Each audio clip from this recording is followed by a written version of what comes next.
Here's what I've been talking about. What is IUS? Its vision, the structure, the components, some drivers and examples.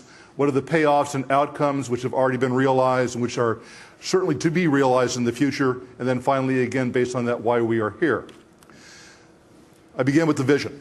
IUS has as its vision these 7 goals to be satisfied by one system, from climate, maritime operations, improving forecasts of natural hazards and their mitigation, improving national defense and homeland security, minimizing public health risks, preserving and restoring healthy marine ecosystems, and sustaining living marine resources. All of that to be supported by the data and products of one system. In that context, IUS has both a regional and a federal footprint. The federal takes care of the global aspects of this for us. The regional takes care of the coastal. That allows for both local connection and connectivity with regional stakeholders and building and then trained and educated constituency, while it also ensures national consistency. As Laura mentioned, we have this regional presence is via 11 regional associations, kind of liaised with by a National Federation of Regional Associations. In this area, the regional association is NANOOS, and also federal agencies also contribute to IUS, and all of this is managed, at least by the RAN, by the NOAA IUS office. These are the 11 regional associations around the country. Laura mentioned AUS up in Alaska, and here in the Pacific Northwest, we are NANOOS. All of these regional associations are coordinated nationally by the U.S. IUS office, and we're pleased today that the director of the U.S. IUS office has joined us. Stenka Willis, would you please raise your hand or stand up for us?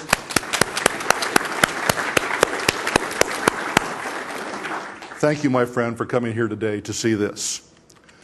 There are also some 19 federal partners that are also engaged at various levels of effort with this IUS system, and we're so pleased. And I personally thank you, Laura, for your strong endorsement of IUS from the National Weather Service. That was wonderful to hear.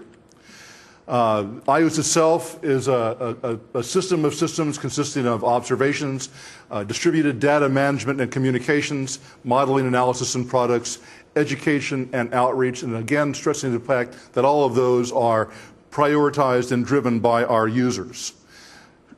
Graphically, this is what it looks like on the bottom, are all the various ways of observations themselves, which are seamlessly stitched together by a data management and communication system, again with national consistency and regional flavor.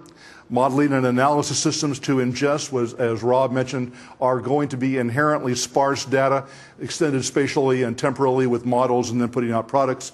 And then the various IUS products and services at the end, tailored or driven by the user community itself. Just going through that listing, observations is a plethora of various types: aviation-borne, satellite-borne, ship-borne, buoys, gliders, coastal radars, and the like make up just some of the various ways that data is acquired for the IUS enterprise. Then once you get the zeros and ones off an electronic measurement system, it's turned into some geophysical parameter.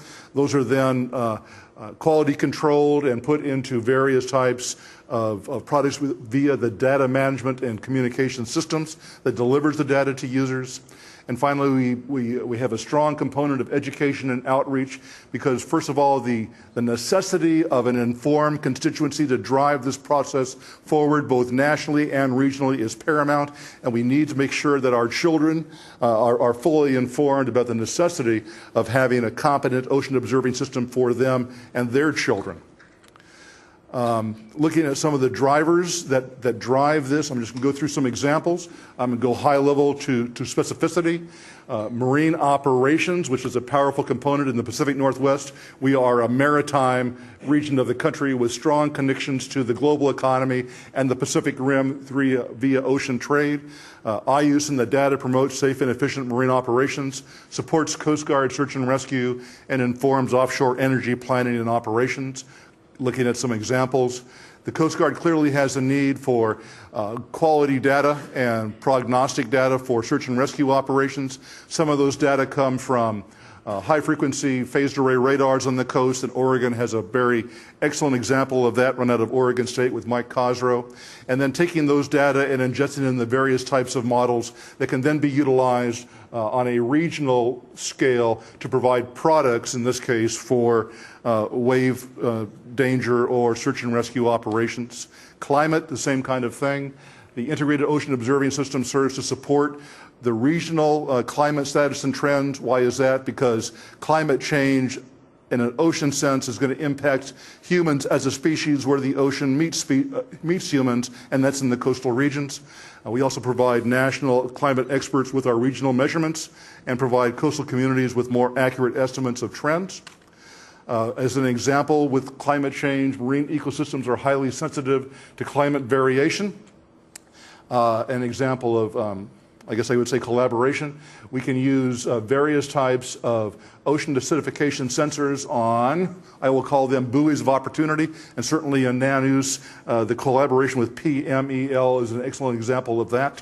And then taking those types of data out and again, extending them spatially and temporally so that a region can understand the connections and the teleconnections between its local environment and what happens on the global scales. Ecosystems, fisheries, and water quality, what do we do there?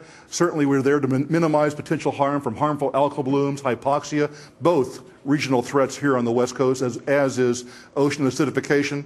That data can support ecosystem-based management. It can support the protection of drinking water supplies.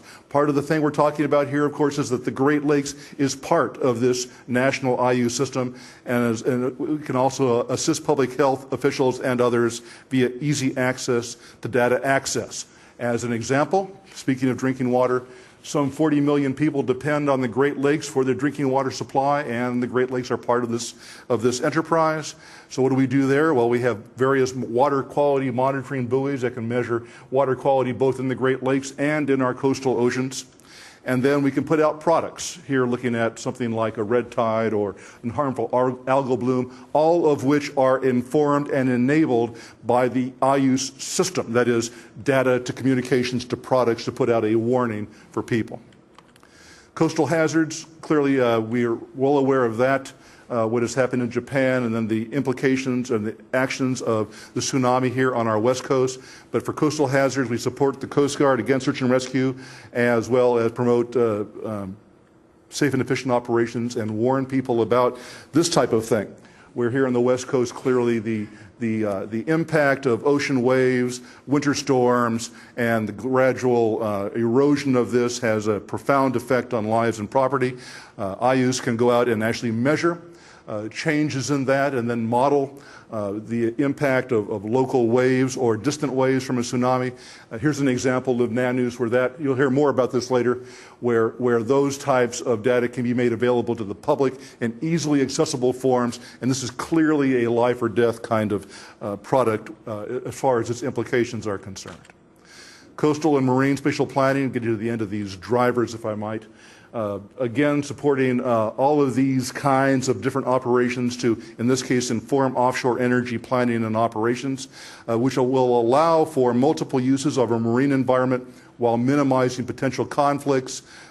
Observations here on the East Coast using AUVs and ROVs to survey the actual oceanic environment, and then put together a product like this, which allows various users to access via GIS technologies where the different types of legitimate utility or utilization of the marine environment are best suited for, in this case, wind energy extraction on the coast. All of that was a very rapid flyby of what I hope will be increasingly clear for the rest of the day of what the payoffs of IUS are, why you are in fact here today.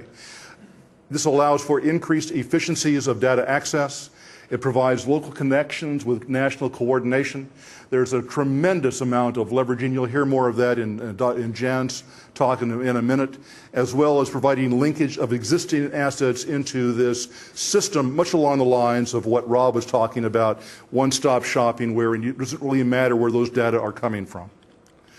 The outcomes that we are aiming for here are to improve the economy first of us as a nation and hopefully the world by unlocking the economic potential and business benefits of the ocean.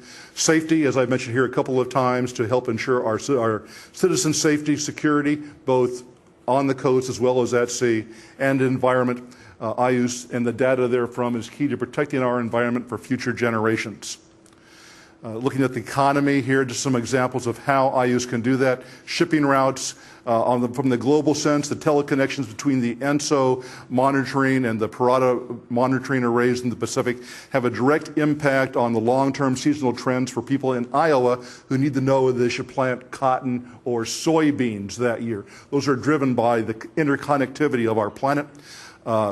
Offshore energy facilities can be best facilitated by these data, and certainly things like tourism and marine recreation, if you've got those kind of economic drivers, they'll also depend on accurate and timely data.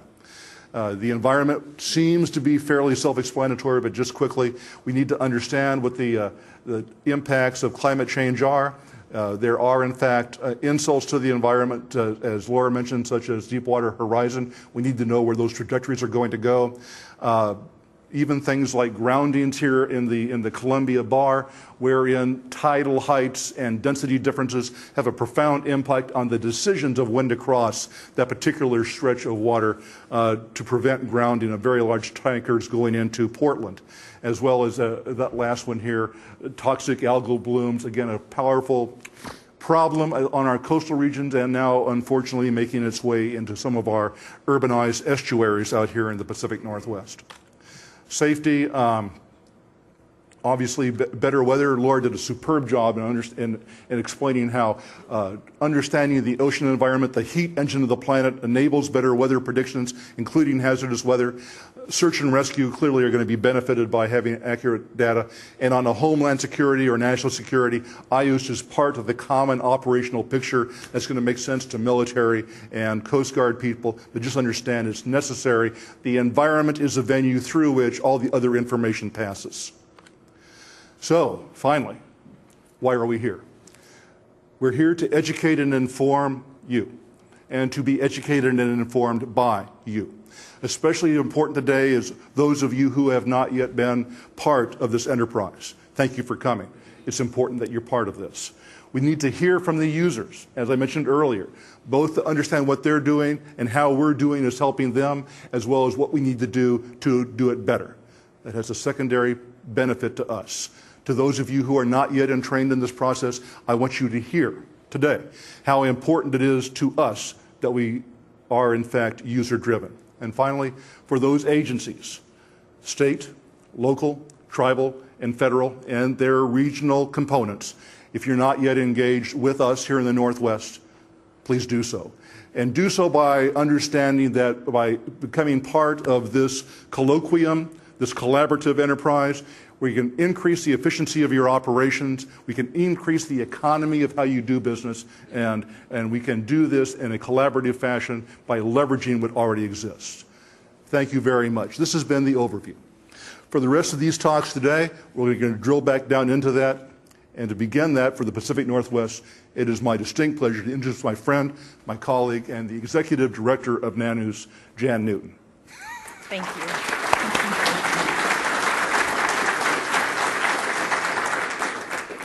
Thank you so much, David. So it's my pleasure to be the second batter in our three-part presentation here.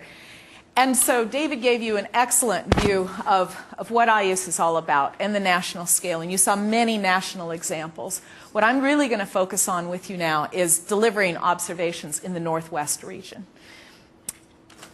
All right, so you saw this slide, and it was much more conceptual. I want to make it be real and specific to our region. The consistent national capability that these regional associations can give to a national perspective just makes so much sense. But this is the part that I'm going to concentrate on you with now, is how NANOOS, a regional association, engages with local and diverse stakeholders. And that is who you all, many of you in this room, really represent. And that's my message to you. All right, so first of all, this is the NANOOS region. It's beautiful, and it's also quite diverse. We have We have urban harbors like Puget Sound and the Columbia River with a lot of maritime trade. We have more rural and open coastal environments on our outer coasts of Washington, Oregon, and Northern California. Very different environments.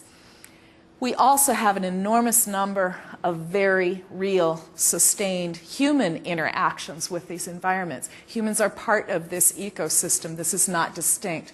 We have long legacies of tribal, industry, and recreational folks who are harvesting and being sustained by our natural resources, as you see, shellfish.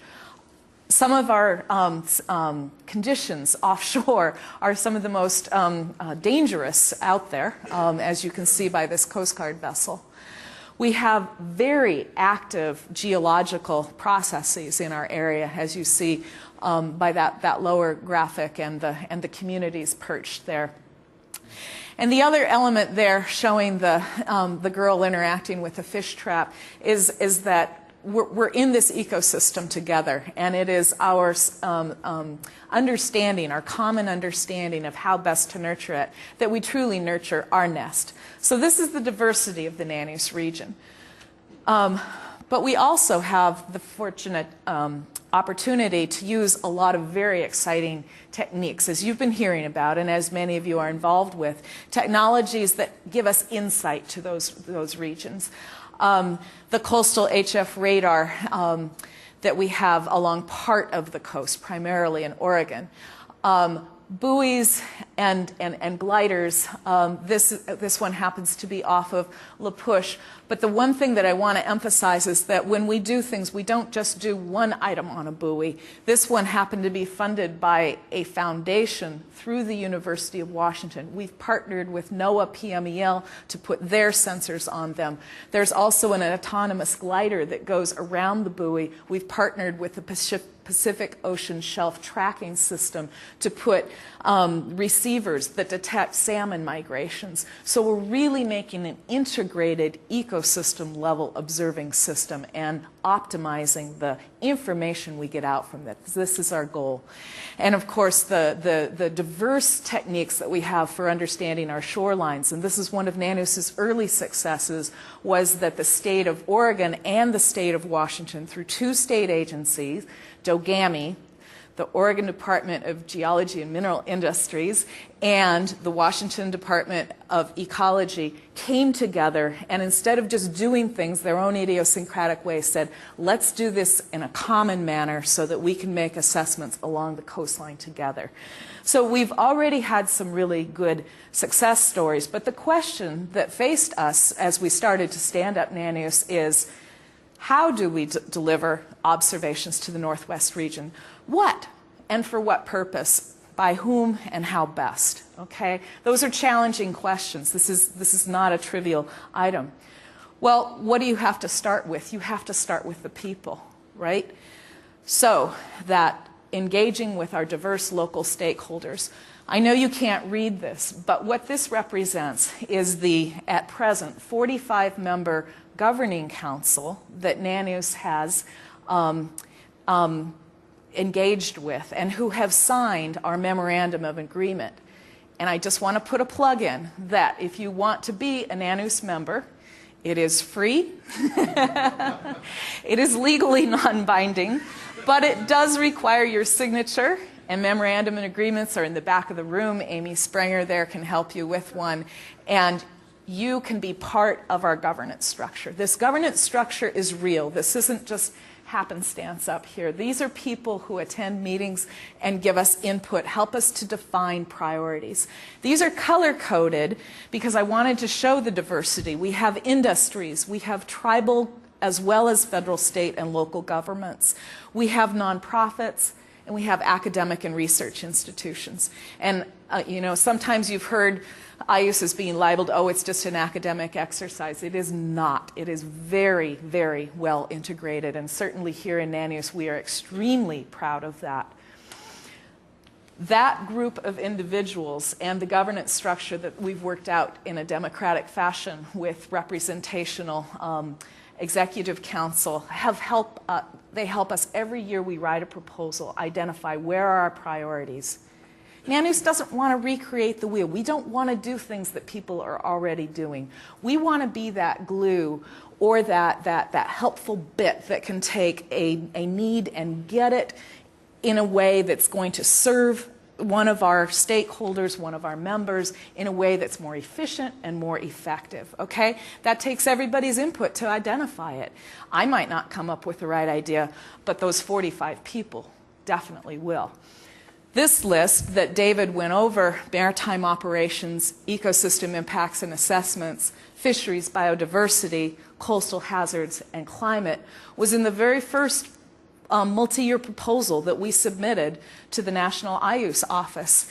And it had that very quote in there, that these were the issues having the greatest impact on Pacific Northwest citizenry, ecosystems, and that we believed were amenable to being substantively improved, okay? So that was the real message there. We can start to make a difference. And we rely on our governing council every year to keep giving us feedback. How are we doing on these things? And these are high-level words here, and this afternoon you're going to be hearing examples, some of which we've done, and we want your ideas for where are the places that we should go. All right. So we had two strategies. They're pretty easy. Integrate what we have.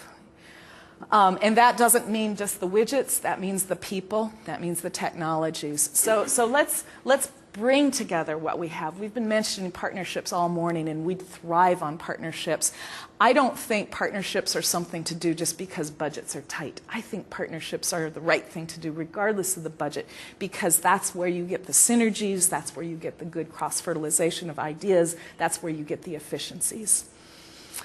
But just what you have isn't always what you need. So we have to be strategic about what else we need.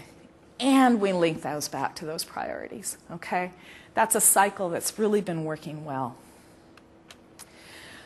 So NANOOS has done this, and here's a perfect example of integrating what we have in a full sense. You'll notice that there are two different logos up here, and my clicker doesn't work. The first one is NANOOS, you can see that up there. The second one is OOI. That stands for the Ocean Observatories Initiative. OOI is a program directed by the National Science Foundation, another very major ocean observing initiative. IUCE, you've heard about. They are both going to have assets in our region. These should not be two pillars going on independently, and we have not. We have meetings together. This conceptual model was drafted together. We are not going to put buoys where their plan is for buoys. We are going to work together in siting these. We work together consistently to come up with the best plan based on the scientific input, the processes in our large marine ecosystem and the California current system that are going to give us this underlying understanding of the system. All right?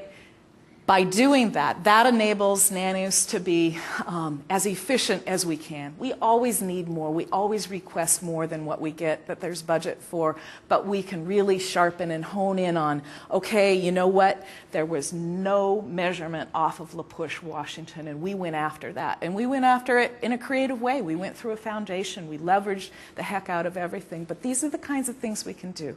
You can tell I have a lot of passion for this, but I think it's because the people in NANOOS really care about this, and we want to do it in a way that makes sense. And when you start doing it and you get some success, it's really exciting. The other thing is that once you start doing this, you find out that you have a lot of friends that come out of the woodwork that say, wow, this is pretty cool.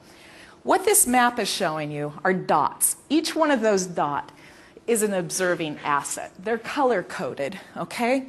Green, yellow, and red.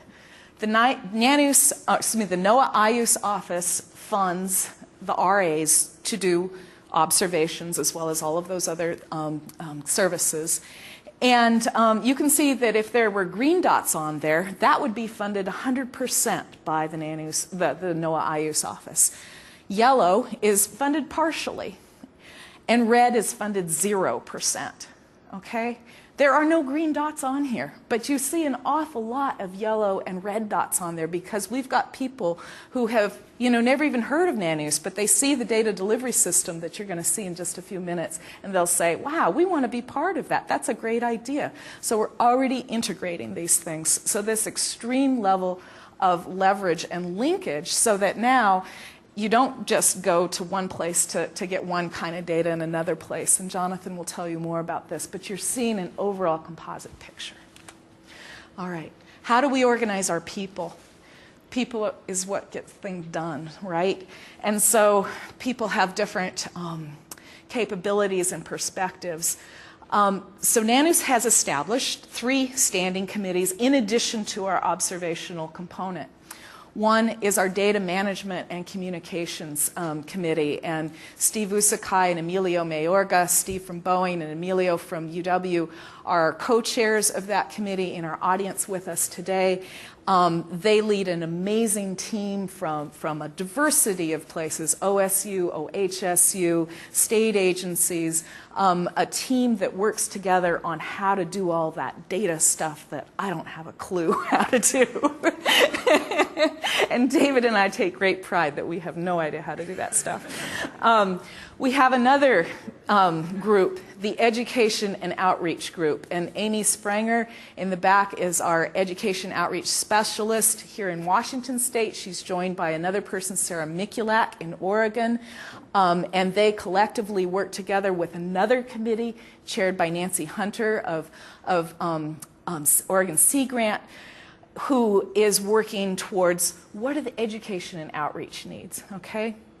Then we have a third committee, the User Products Committee, and I'm going to be turning the floor over to Jonathan Allan from Dogami, who is the chair for that, who says, okay, we've got this information and we've got these needs. How are we going to start delivering this information? What are these products? What do people want to see? Do they want to see it like this? Okay, so they each have different perspectives, but as you can see in the center, that where it says TRICOM, these committees work comprehensively together.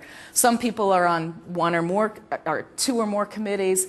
Every year they annually meet, they set priorities, they have an awful lot of communication, and it keeps it integrated and going. We think it's a great recipe for how we've made some progress. All right, so I've given you just a snippet on for what purpose, by whom, how best to do it. I'm going to just give you very quick examples. Jonathan's going to tell you a little bit more about them, but how best to get this out there. This is what we've done to date. We want your feedback on what we've done to date. We also want your ideas on how to make it better. The first thing is our website, or I guess I'm supposed to say web portal. I don't know the difference, but I know that one is bigger, but anyways. So this is a NANOOS website, and it is your entry point. From here, you can get everywhere. Those little turquoise things across the top are our priority items. They're hyperlinked. If you click on those, they have theme pages to say like ocean acidification. And it's not just our ocean acidification page. We link to the NOAA PMEL, and we link to the shellfish industry information on it. So we really have the capacity to build from one portal a lot of information. Some of our noteworthy things, the NANOOS visualization system, I'll mention in a minute. Our memorandum of agreement right here, you can download it and sign it if you don't do it here. And so this is our website. The NANOOS visualization system, NVS, as we're supposed to call it, is our pride and joy, and I'm not going to say anything more about that because that's what Jonathan will introduce to you, but it's how you access and visualize the data. We have also had the pleasure and the honor to work with several groups to tailor a user product to a specific need. This is an example. We worked with the National Estuarine Research Reserve System and Kathy Angel through the Coastal Training Program here in the state of Washington Department of Ecology, did a lot of outreach to the shellfish grower industry and said, okay, you need real-time data. What format do you want it in? Do you want it in Fahrenheit? Do you want it in Celsius? What's the time record you want? And so work together to optimize the data that you can get through our NVS system, as well as in a specifically tailored application. one quick example. We've also given a lot of thought into how do we deliver this. Okay, not everybody sits in front of a computer. Unfortunately, I spend more and more of my time that day. But you know what? The people who are interacting with the environment, they may be on a boat, they may be on a shoreline, they may be on a dock. And more, we have these wonderful mobile applications, these Androids and iPhones, and NANOOS, working with that wonderful DMAT team, has put together these apps that you can get. They're free, and you can access the data. You can scroll through these graphics, and you'll hear more about those. For people who are on the move, first responders, they don't want to be calling, hey, can you log onto your computer? It's right there in their hand. And lastly, learning tools. If we do not educate society, if we do not educate the next generation, we're missing the point. And so NANOOS also works with our regional scientists and information givers to collect information and to produce some useful learning tools. We have lesson plans. We even have a competition for teachers to send us lesson plans right now using NANOOS data so that they're engaged in this. We have videos that lead people through how does hypoxia happen, what are some of the processes. So these learning tools are another important endeavor. So in summary, that's making NANOOS regional for you here in the Pacific Northwest. And that's what we're doing to date, very briefly. But I need to conclude my talk with one really important aspect of NANOOS, and it really tied with what both of our keynote speakers, Laura and John, in both his words and what he has heard Kevin say. And that's to explain to you the NANOOS logo. You know, this isn't even really a logo. This is a work of art. It was drawn for us by a Tsimshian tribal member, Tom Guthrie. He used to work at the University of Washington. And this is four critters to the Pacific Northwest. The one, I always like to start with this one, with the teeth on the bottom. See that hole there? That's a blowhole. That's an orca, a toothed whale, okay? And the orca is the protector of the ocean. The one to its left, it also has teeth, and it has a long, thin head. That is the wolf. That's the protector of the land, all right? Up on the top, there are actually two birds. One has a hooked beak, and one has a smooth beak. The hooked beak is an eagle. That's the protector of the sky. The one on the left is the raven. And in much of the Salish and Pacific Northwest tribal lore, the raven is the trickster. And from my perspective, listening to Tom and his explanation, to me that's entropy. And the red circle around this is the ecosystem. See, there's a red circle around all four of those critters. He said, that's the ecosystem. And at the center are the water waves. He said, I kind of think that's what you guys are doing, isn't it? And so that circle of protection, that understanding of that very connected ecosystem, this symbology for NANOOS is real, and I think we're putting it into practice, and it's my honor to be able to explain Tom's art, but also to give you a tiny snippet into NANOOS. And I'm going to conclude now and turn it over to Jonathan Allan to tell us about how we're delivering the data to you. Thank you.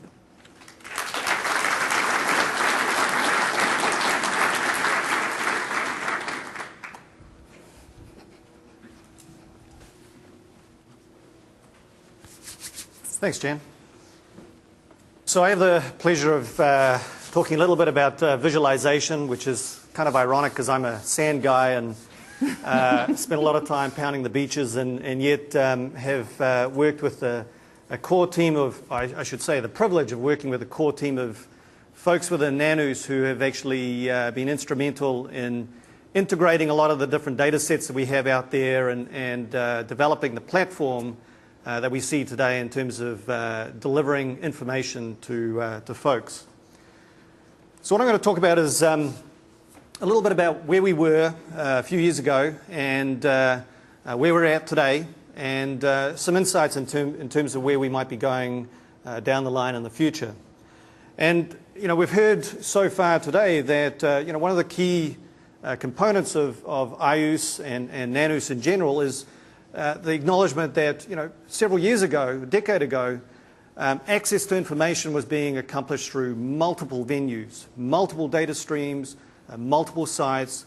And to be honest, it was actually, for those who are not well versed in finding information, it's a challenge for folks, particularly the public at large. And so really in terms of trying to integrate all those different data streams and develop a platform for making them available, that was a core focus for our team of folks.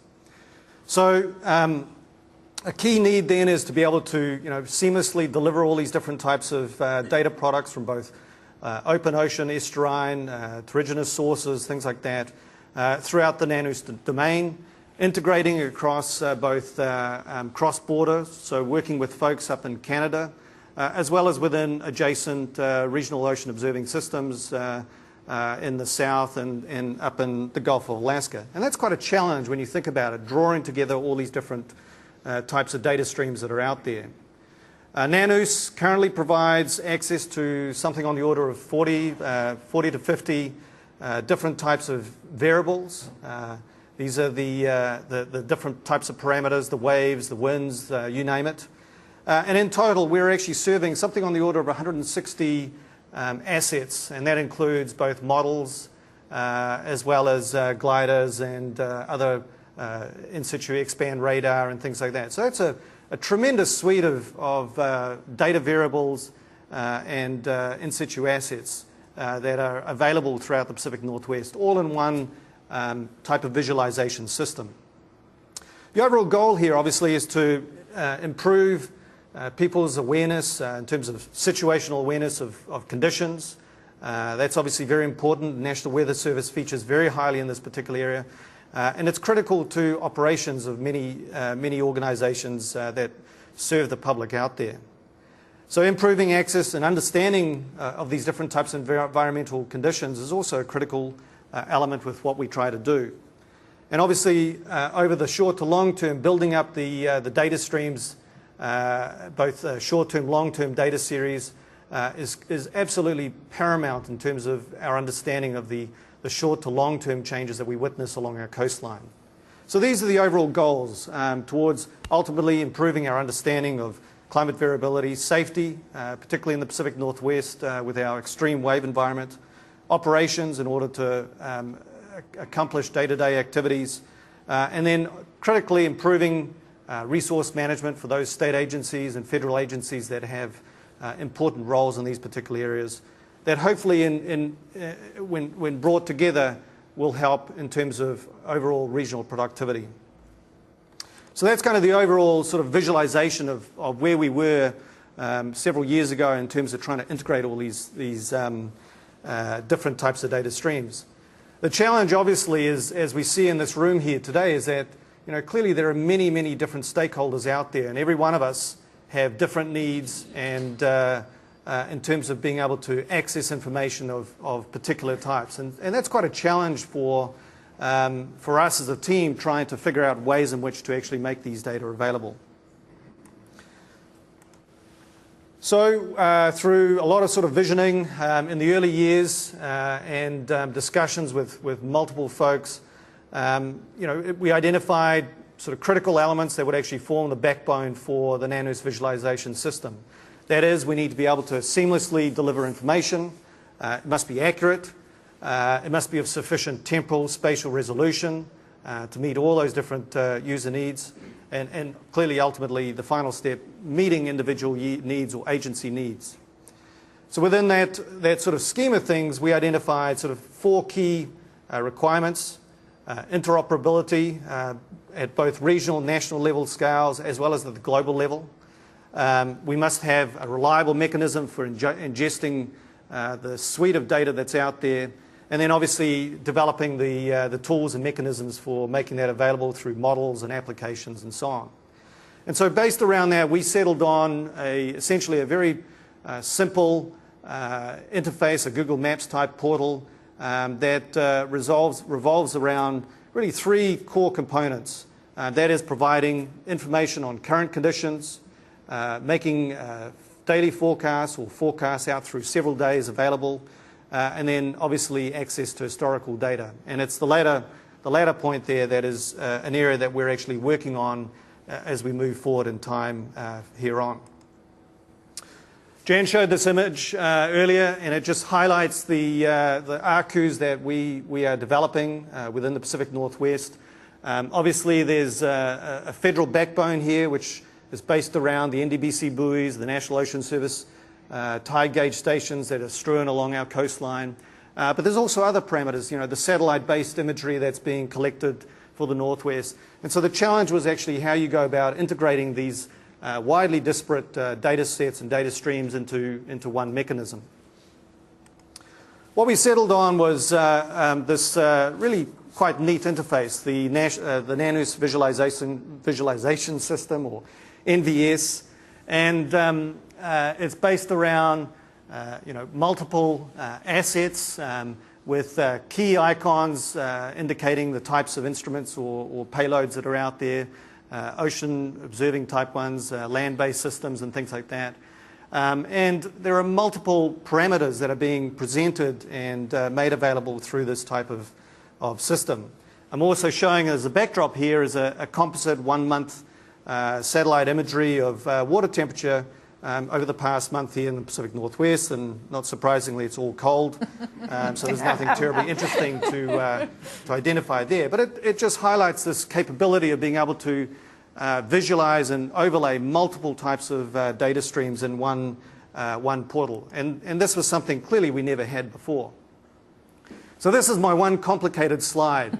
And I just put this up here just to actually highlight the complexity of the NVS system and the mechanisms that are being utilized to try and deliver information to your desktop anywhere in the country. And I mean anywhere in the country, whether you want to access it by mobile applications from smartphones or through web portals.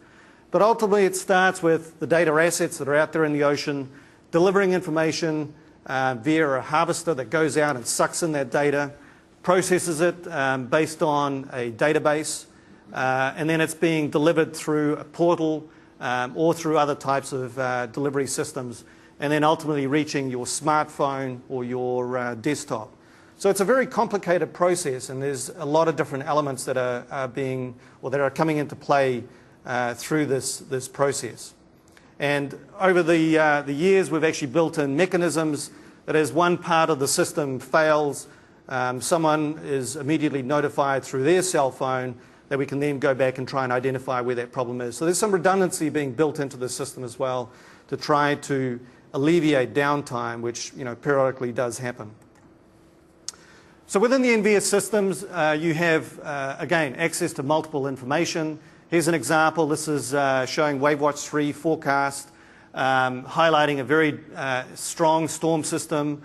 You have vector arrows showing directions of wave angles. These can be actually all individually turned on or off. You've got access to individual sensors. In this case here, this is a profiling buoy and Carr Inlet in Puget Sound here. And you have access to multiple variables, and in this case here, multiple depths. This is oxygen concentration at multiple depths at one particular location. And you can obviously access information over short time periods, 24 hours, 7 days, 30 days, and we're actually in the process of bringing out a 60-day time series very shortly. And the other element that will be arriving on the scene in the not too distant future is actually a time slider bar, which allows you to access a much longer time series, which may be of much greater use to folks. On the left here, you've got access to the in-situ assets. You've got cruise information, gliders. There's information about the status of the buoys here shown. For example, green indicates that the buoy is online. The shape of the pie there indicates when the last observation was taken, whether it's up to date. If the system is down for some reason, it turns red. There's all these types of very useful information that's being available to folks in one location. I should also point out there's other critical things like linking directly to the specific providers of those buoys. You can click on that and it'll tell you who that person is or where that website is. There may be also information about, within the Details tab, about the status of that particular instrument, whether it's down or whether it's been updated or modified in some fashion. So there's a tremendous amount of information that's being disseminated through this particular portal. Another really neat component, here's an example. This is a federal asset. This is an NDBC buoy, Stonewall Banks buoy, located offshore from Newport on the central Oregon coast. Here we're actually integrating as a backdrop. This is the North American mesoscale model showing wind patterns across the Pacific Northwest. Wind speed vectors are shown, and strength of the wind speeds are shown in the scale, bottom scale down here.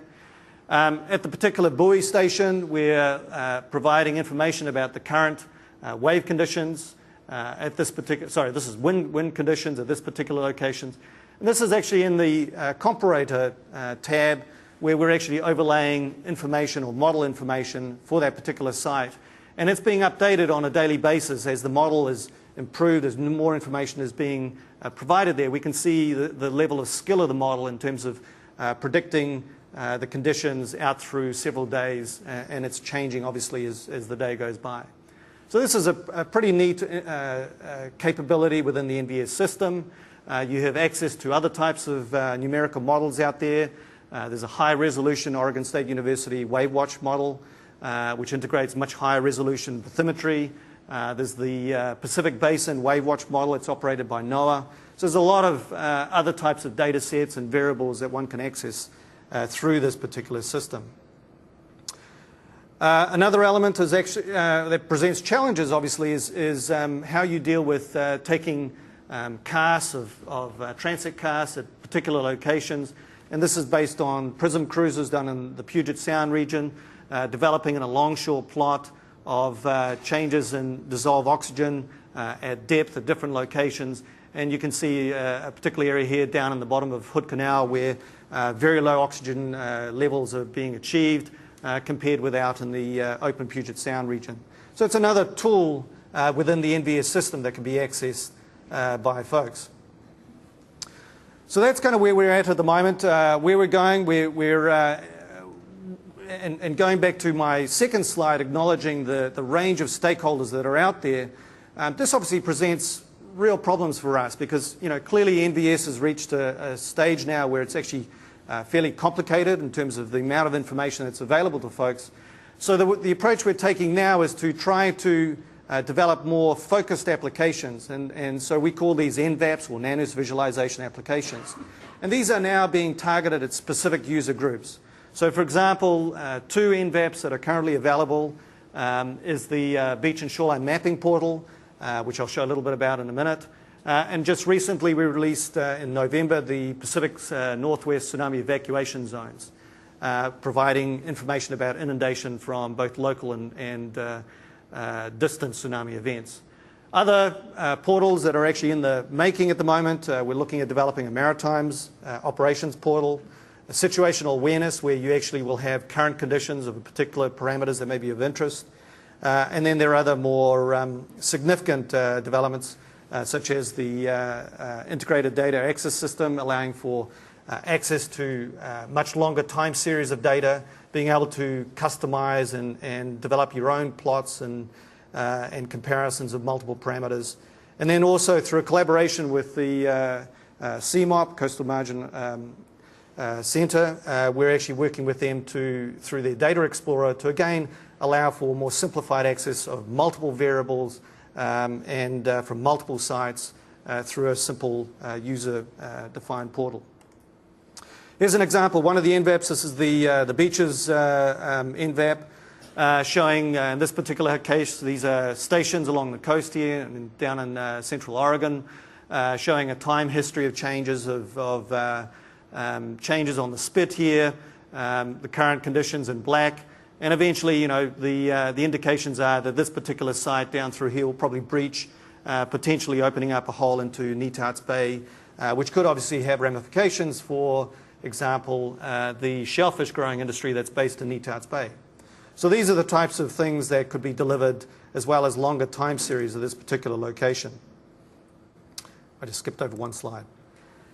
The other really neat portal that we've recently released is the tsunami evacuation zones. This is through a collaboration between my agency, Oregon Department of Geology, the Washington Department of Natural Resources, and NANOOS, where we're, as the agency tasked with developing evacuation zones, we're providing that information to NANOOS, and NANOOS is able to take that information and develop a really neat portal for allowing folks to actually figure out where they are and whether they're in a tsunami inundation zone and things like that. So here's an example. This is Cannon Beach. You can do a search by street address. You enter that in.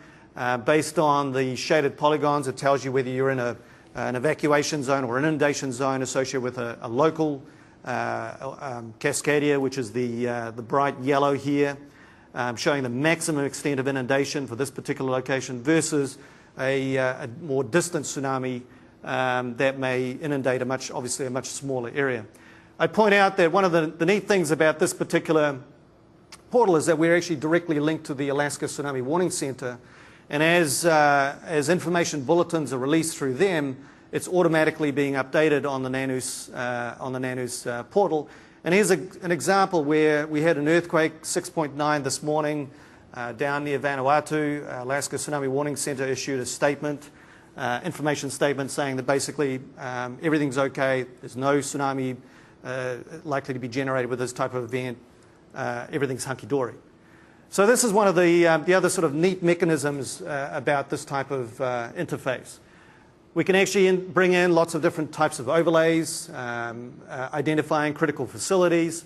We can identify things like bridges. If you actually gloss over that little point there, it'll tell you that be careful when you're planning your evacuation route.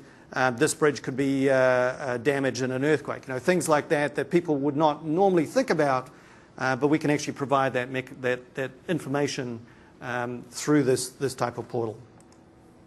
Other types of information that's listed there, I mean, there's a really wide, a huge amount of information about preparation, procedures for evacuation, how to respond in local and distant earthquake scenarios, and information about where to go. So there's a tremendous amount of information here which is now available or more easily available to the public at large.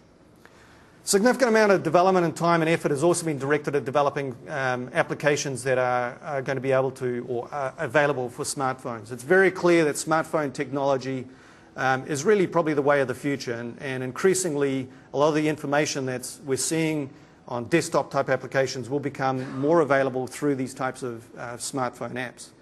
So NANOOS released an NVS mobile application, basically analogous to the main portal, which has all those in situ assets. You're able to obtain direct information about waves, tides, you name it, at any point along the coast or wherever you want to be. And so you can get access to that information very easily. In November, we released the Tsunami Northwest evacuation app for iPhones, and then in January, just a few weeks ago, we released a similar version for the Android market. And so both of these are now available. It basically emulates the tsunami portal. It brings in that added advantage that when you're out there, you can locate yourself immediately. You can tell whether you're in the inundation zone or not, and you can obviously plan accordingly. I was saying to my boss earlier, it's quite thought-provoking when you're actually standing out on a spit there and you locate yourself on using that tsunami portal, and you suddenly realize the area that you're in and area behind you that's going to be inundated. It's actually a real wake-up call, and it makes you think about where you need to go in the advent of such an emergency. So, you know, it's very clear that this type of technology will play an increasingly more important role in all our lives.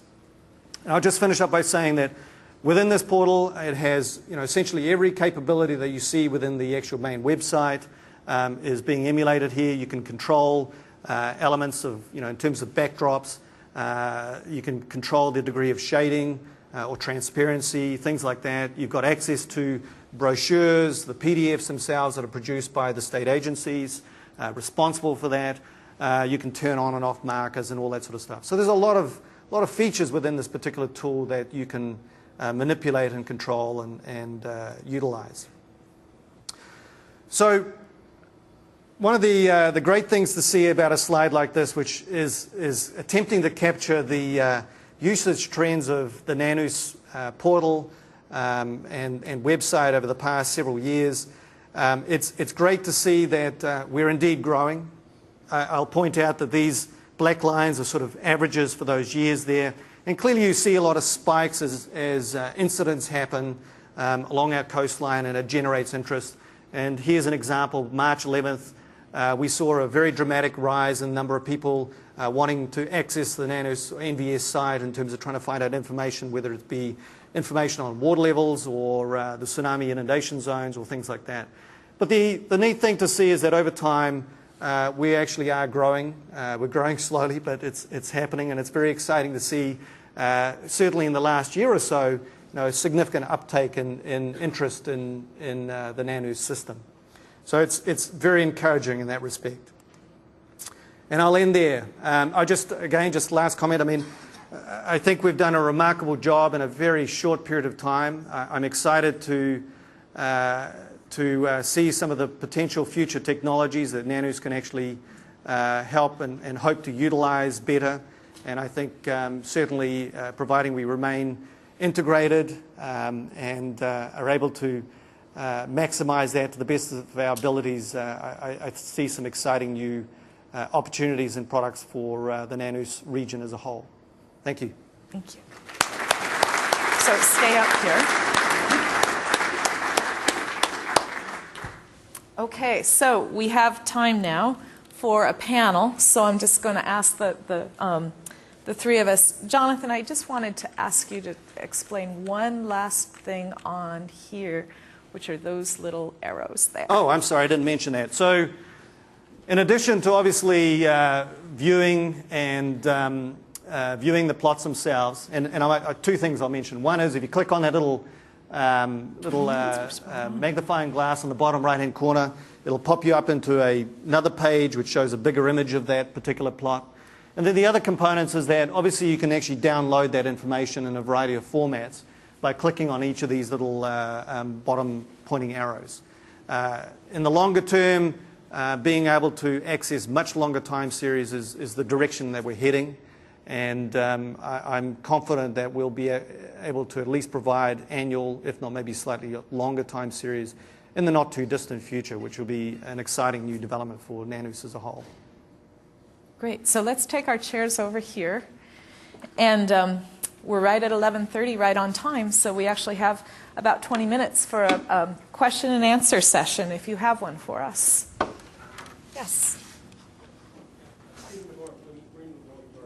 The very last slide that you showed, your user statistics, given that you're focusing or you have a huge breadth of potential stakeholders, users, do you know who is actually accessing the site? Have you started to get there deep down into those statistics to see who it is you are serving?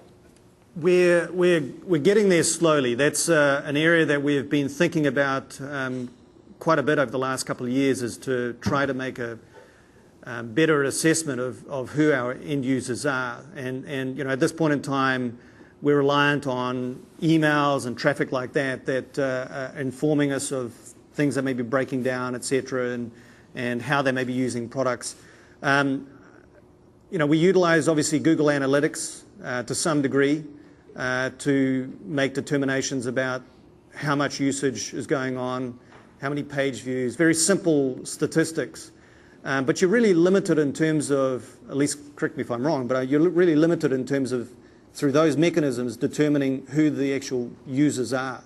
You can only sort of locate them to general areas, and you can't get down to the level of detail as to whether it's a fisherman or a resource manager or anything like that. That's another level of investigative work that it's a direction that we want to go, and we're very mindful of it. And I know that iUse in general, in terms of making the case to Congress, etc., it's a critical piece of the puzzle to demonstrate that we are being successful or we're not. Let's see. Let's go Chris, and then there was another hand here. She picked the guy with the tennis shoes. I'm as far away from you as I can get. The amount of information that you've pulled together is really quite amazing and impressive, but it raises a question in my mind as a scientist of data quality. You know, you basically are pulling together all these data sets that you have no control over how they're done or the quality of the data coming in. Do you have some sense of how you might be able to do some quality control? I'll start on that, and then others might want to chime in. Chris, that to me is the central question of this all. The data we serve are the data providers. The data we serve are what the data providers are giving us. So it is only as good as what the provider gives us. Now, if NANOOS is partially funding a data provider, we have agreed upon, methods of quality assurance that we're working on sharing collectively across the group to do that. But if it's real-time data, it's real-time data. So real-time data, can always have its pluses or minuses. And we do have those disclaimers on there. In terms of when we have our slider bar, then able to go back and have those QA, QC procedures for the data providers, that is something we are doing as a NANOOS organization. Now you notice we're also serving a lot of data from people who just say we would like to have our data part of your system, and that truly is caveat emptor. This is something we really struggle with, and as a scientist, I think the scientist is going to need to know what they are going to allow into their analysis and do some extra work to see whether you want to use it. But I think that there are two strategies. I think one, and it depends on what questions you're researching, obviously. You may need the level of precision to the highest order for some of the research you're doing. Other times, you need to see more observations that allow you to see more of the picture in a comprehensive manner. And if you do have less precision, it may not affect the research question that you're asking so much. So it is a mix. And I know that the national office has been working, there's Quartod, there's all of these different acronyms, and I can never remember what the one du jour is. But this is a huge issue. Charlie Alexander in Stanka's office is working on this. It's not an easy thing to do, but I think we either stop providing people with real-time data. I don't think that's the way to go, or we try to limit. And so our policy has been, it is caveat emptor, but it's important. So I believe Chris Moore's, and then there was another over here. Question for Jonathan. Jonathan, is there an explicit role for the value-added private industry to participate in making environmental information products within the present conception of their system? That's actually an interesting question. It's not something that we've really discussed. I mean, obviously, I don't think there's any prohibition against the private sector wanting to develop products that could integrate with what we have here. But it's not, to be honest, it's not something that I think we've really thought about at this point in time. That sector plays a big role in meteorology, and so you should anticipate that it's going to play a big role in operational oceanography too. Sure. And right. in the Southeast, there are private providers of information who are very upset about what's happening because they see their market being encroached upon by. So are you talking about more the implications? Are you talking more about the implications of the types of data we're serving and the impacts that it would have on private entities that are trying to serve similar data, or the developers they're providing? Sorry, those companies that make products. Right. Yeah. Right. Yeah. There's no prohibition or adjunct against that.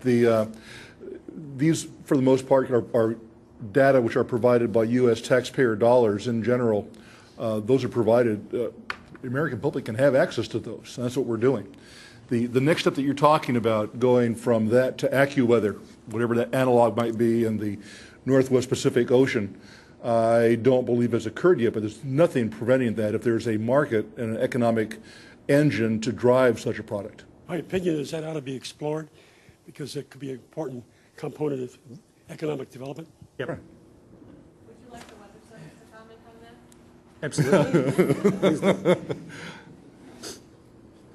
I just thought I should say something. We obviously have been struggling with this over the years, and not really struggling, but making sure that we have policies in place.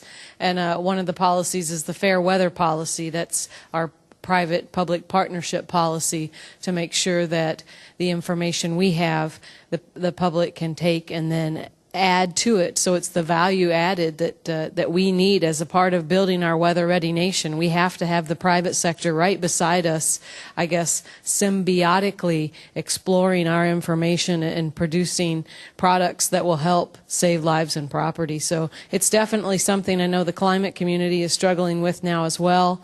We have NOAA has a science advisory board, and we have a response now that we need to respond to them in regards to the Open Weather and Climate Service. So how can we ensure that our information is available to the public and to the private sector so they can then continue to make a profit? So there is a fine line between what we're doing, but we definitely need to maintain that partnership. The other thing I was going to mention is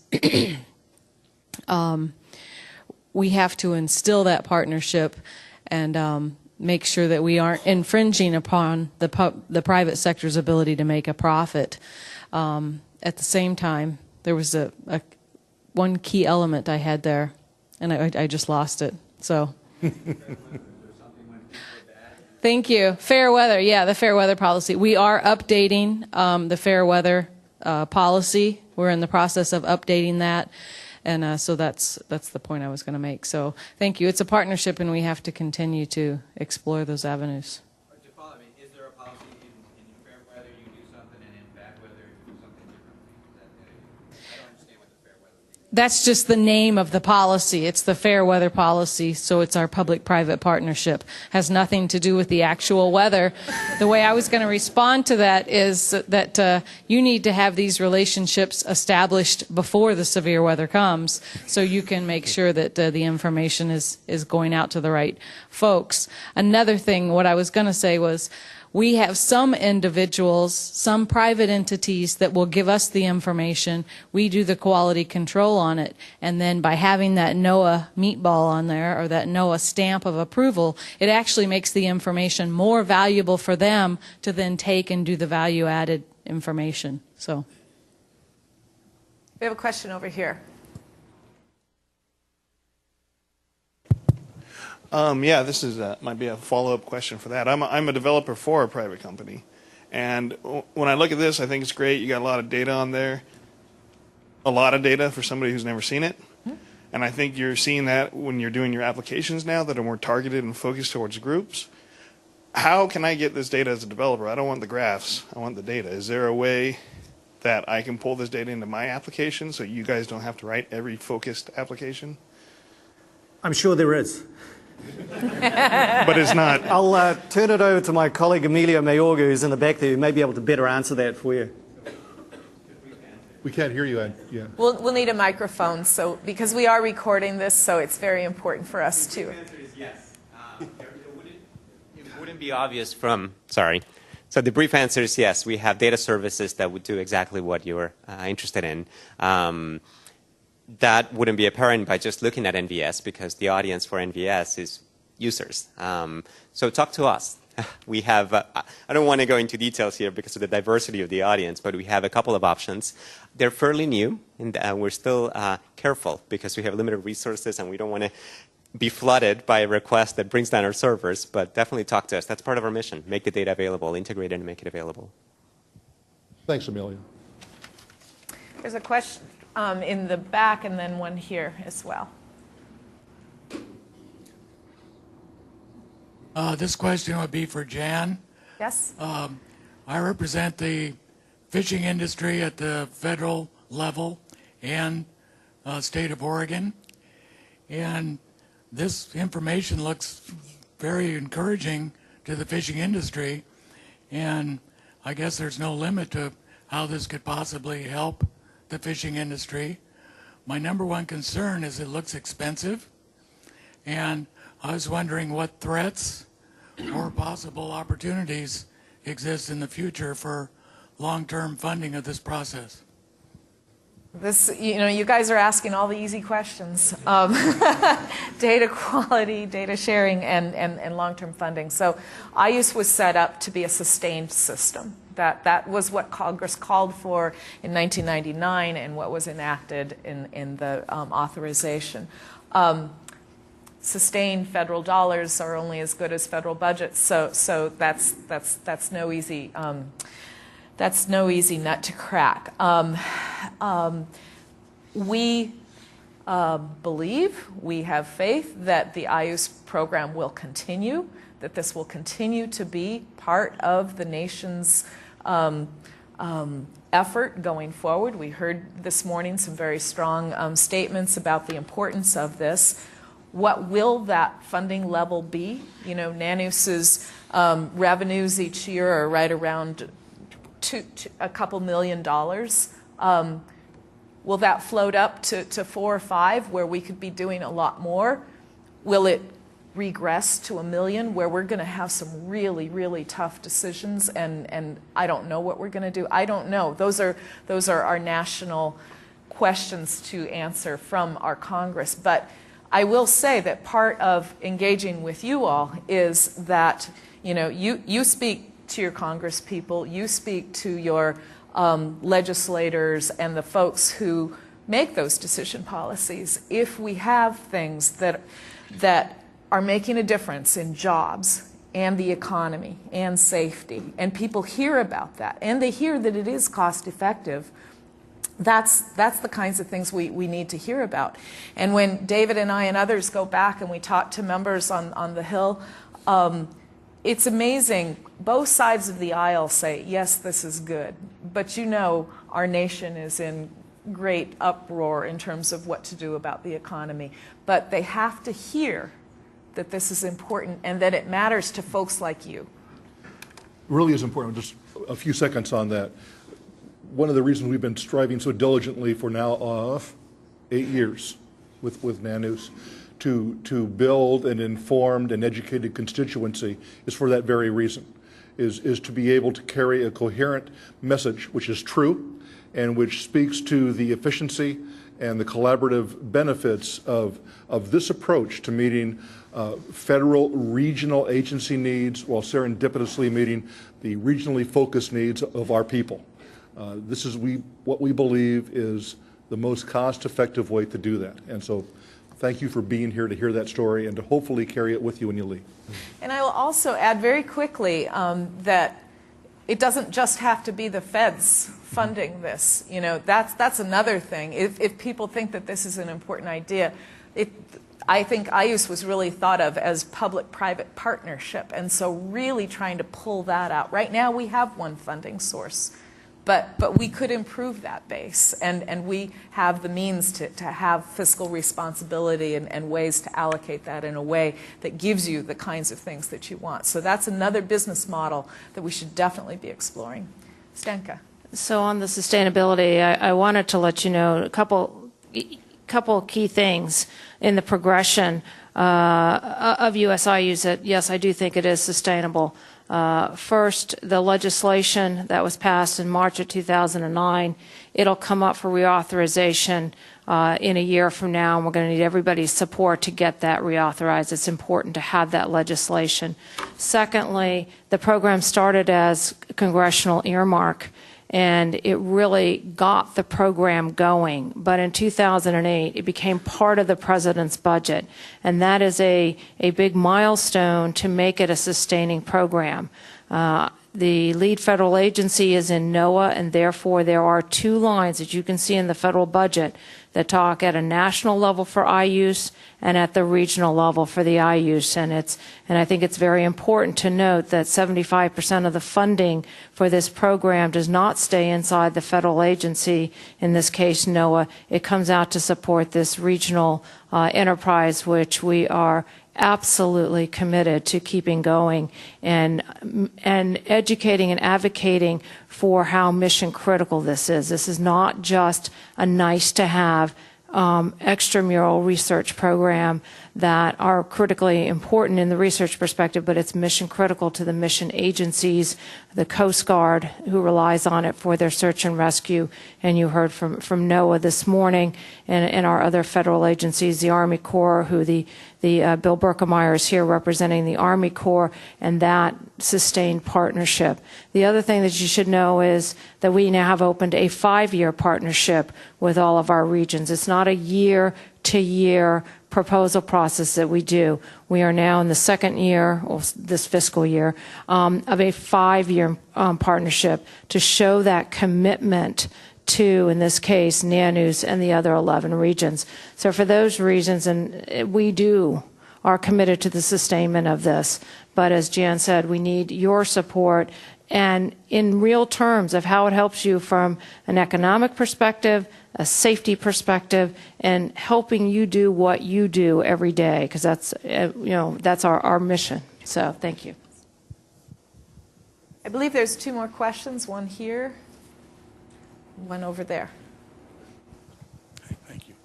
Al Pazar, I'm here representing the commercial fishing industry from Oregon as a user group. Question for Jonathan. Great presentation, by the way. And by the way, you're doing a really good job with a $2 million budget, near as I can see. It's good stuff. Jonathan, you showed a slide, I think it was the Stonewall buoy with wave actual. There was a blue actual and then a red line that showed the prediction, I think. That was actually wind speed. Wind speed, okay. I misspoke. It was wind speed. Of the 47 or so parameters that you track, is there a prediction made for each of those? And if so, how many are, there it is, are accurate to some degree, or are there some with less accuracy than others? All yours, Sean. Well,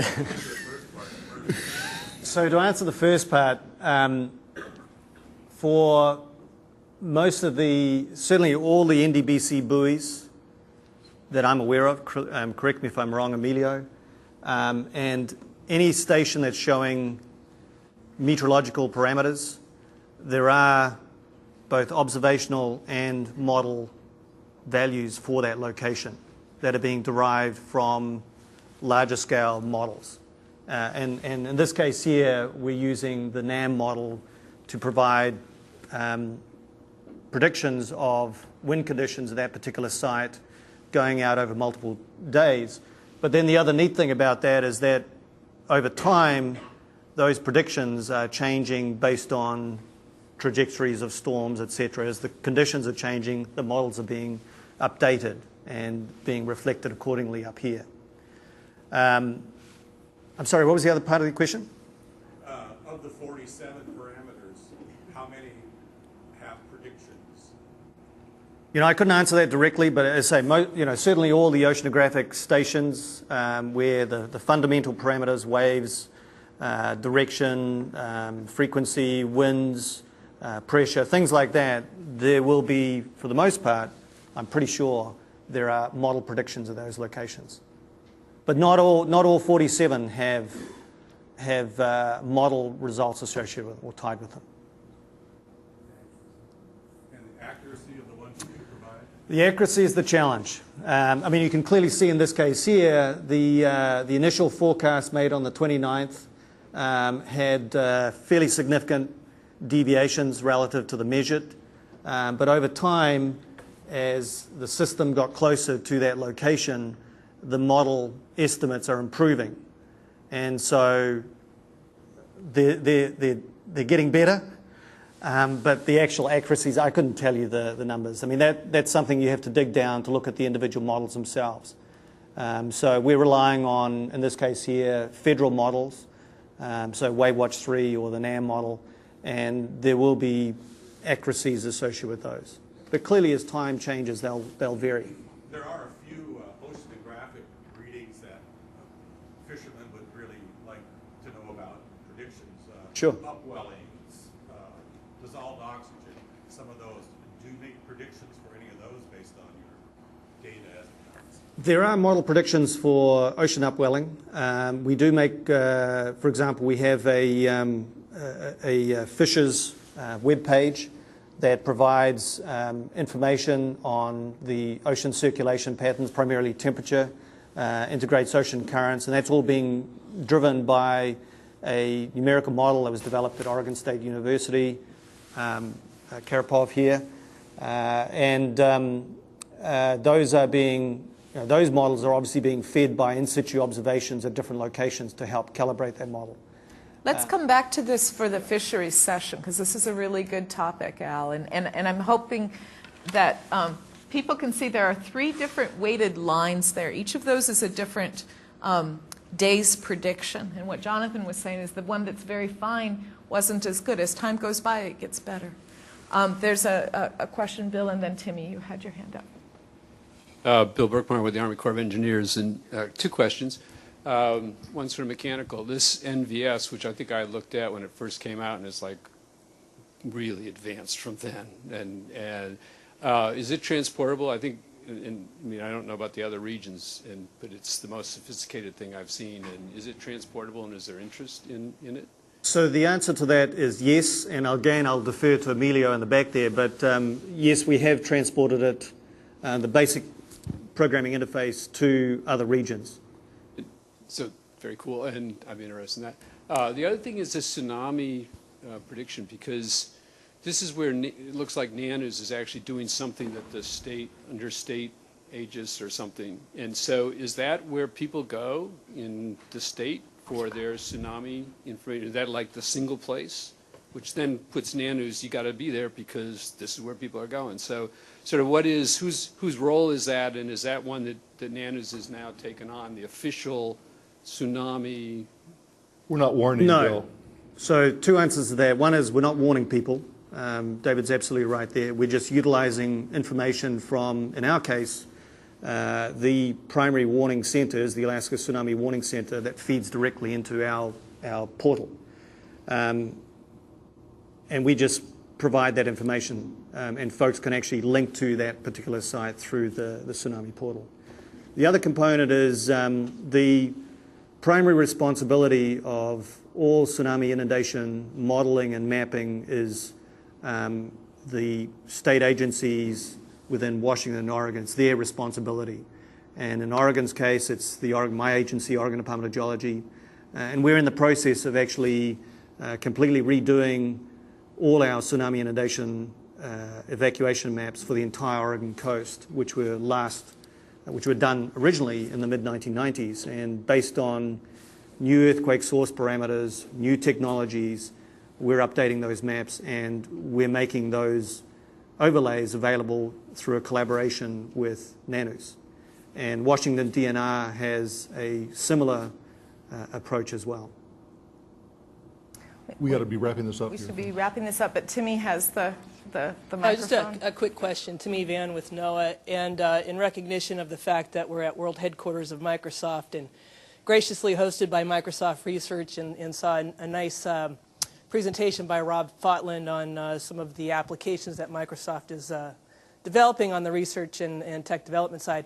I feel compelled to ask the 3 of you where you sort of see in the near term areas of opportunity to collaborate with lines of industry like Microsoft, and whether or not it's on the data consumption side as they develop new and innovative applications, or if it also includes innovating sort of the next best thing.